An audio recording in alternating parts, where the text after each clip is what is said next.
Est-ce qu'en ce moment, tu ressens de la culpabilité quand tu te fais du bien, quand tu t'accordes un moment de plaisir, peut-être de joie?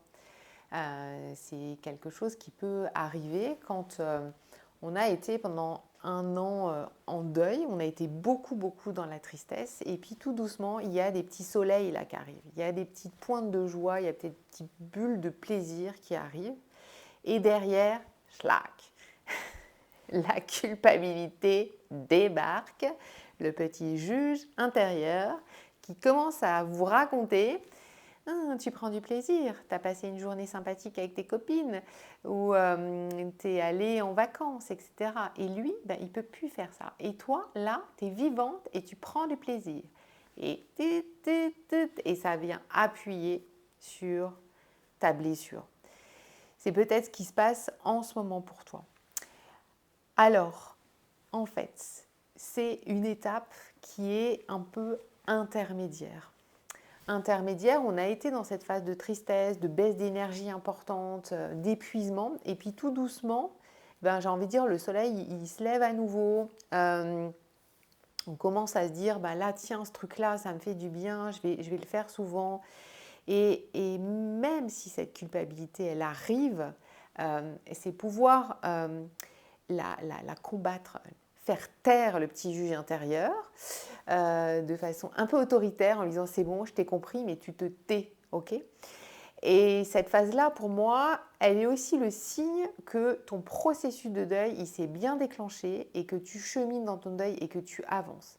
C'est pas une phase qui est confortable, ça je l'entends. C'est vrai que pendant longtemps, il y a des clientes qui me disent mais en fait, je voulais tellement sortir de ma tristesse et ne plus être dans les vagues émotionnelles, et maintenant que j'en ai moins, je me dis ben c'est pas plus confortable. C'est vrai que c'est pas confortable non plus. Et c'est vraiment une phase qui est à prendre avec beaucoup de vigilance parce qu'en fait, c'est aussi dans ces moments-là qu'on peut refuser en fait de s'autoriser à prendre du plaisir, de s'autoriser à prendre soin de soi, de s'autoriser à être dans la joie. Donc, tout le chemin de deuil, c'est ça, c'est de s'autoriser à reprendre du plaisir, de s'autoriser à se remettre en mouvement, voilà, tout doucement, tranquillement, à notre rythme. Et certaines personnes me disent qu'elles développent un peu des astuces, comme une dame qui me dit: je me suis remise à courir, elle faisait beaucoup de sport, et je culpabilisais en fait de prendre du plaisir en faisant du sport, en courant. Et elle me dit maintenant quand je cours, je me dis que je cours avec lui, je cours avec mon mari, il est avec moi, il est à mes côtés. C'est peut-être un petit truc que je vous partage, où certaines personnes me disent, ben moi je me dis que mon mari ou ma femme aimait la vie et n'aurait pas souhaité que je me coupe de tous les plaisirs de la vie, n'aurait pas souhaité que je sois malheureuse. Donc ça, les gens me disent ça m'aide en fait à me dire ça. Il aimait la vie et moi je continue la vie pour lui. Il n'a pas eu la chance de pouvoir encore profiter de la vie aussi longtemps, mais moi je ne veux pas gâcher ça. Et je vis pour deux. Il y a beaucoup de gens qui me disent ça. Et moi, ce que j'ai envie de vous rajouter, en fait, aussi, c'est que le lien qu'on avait avec notre conjoint ou notre conjointe, c'est pas un lien de tristesse. C'est pas un lien de tristesse. C'est un lien d'amour. Et c'est peut-être aussi de reprendre, nous, notre vie, de remettre notre énergie dans la vie. C'est une sacrée preuve d'amour aussi. Et il y a souvent une erreur que font beaucoup de personnes endeuillées, je le vois dans les commentaires sous mes vidéos sur YouTube, c'est que les personnes vont s'accrocher à ce lien de tristesse en pensant que c'est un lien qui les relie à leur conjoint. Et elles se disent, tant que je suis triste, je suis en lien avec lui. Mais c'est complètement faux. C'est complètement faux.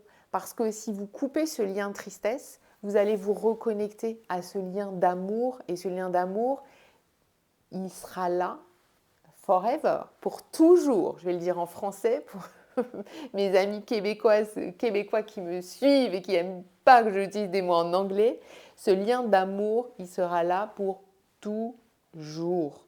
Et vous n'allez pas oublier ce lien d'amour. Vous n'allez pas oublier cette personne. J'ai fait une vidéo là-dessus il n'y a pas très longtemps. D'ailleurs, abonnez-vous à ma chaîne YouTube, vous cliquez sur la petite cloche et vous allez recevoir la notification qui vous dit que j'ai une nouvelle vidéo en ligne toutes les semaines. Et moi, ça me fera super plaisir d'avoir un nouvel abonné. Ce lien d'amour, il va rester dans votre cœur à tout jamais. Et d'ailleurs, quand vous cheminez dans votre deuil et quand vous arrivez sur cette zone où vous reprenez du plaisir, vous avez même la sensation par moment de ne plus penser à lui ou à elle pendant 2 heures, pendant 3 heures, pendant une journée. Et là, à nouveau, la culpabilité peut revenir en disant « Mais attends, tu es en train de l'oublier, tu ne penses plus à lui. » Non, c'est le signe que le lien intérieur est en train, le lien d'amour est en train de se construire. Et il est là. Et vous allez pouvoir vous y reconnecter à n'importe quel moment quand vous en aurez envie.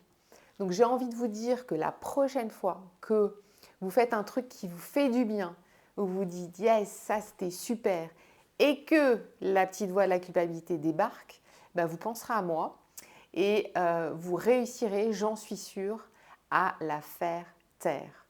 Donc partagez-moi dans les vidéos peut-être la dernière fois où votre point de culpabilité a débarqué et quelle a été, vous, votre astuce pour la stopper. Ça m'intéresse vraiment de vous lire, ça me permet de vous connaître un peu plus parce que beaucoup de gens me disent « Oh Rachel, je t'ai jamais rencontré mais je te connais super bien ».